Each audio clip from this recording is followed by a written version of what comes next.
Banorët nisën të flasin hapur për lojrat që po përdoren brenda shtëpisë, lojra që sipas tyre po shkojnë shumë keq në publik dhe po krijojnë një perceptim të shtrembëruar për njerëzit dhe situatat.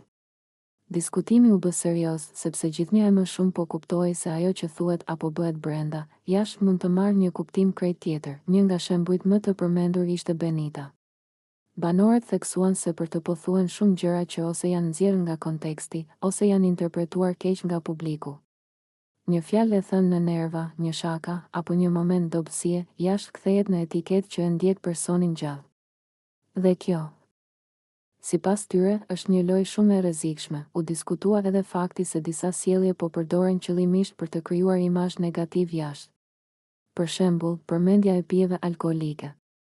Banorët thanë se mënyra se si përdoret kjo temë mund të keqkuptohet rënd.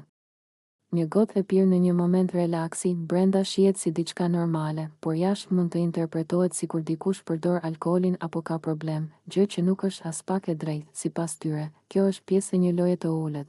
Të përmendësh gjëra që duken të vogla brenda, por që jashtë dëmtojnë rënd imazhin e një njeriu. Publiku nuk sheh gjithmonë gjithë kontekstin. Nuk i njeh bisedat e plota, emocionet e momentit apo arsyet pse diçka është thënë.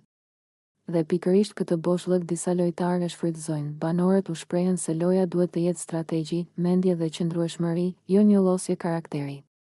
Sepse ka dallim të madh mes të luash fort dhe të luash pisët.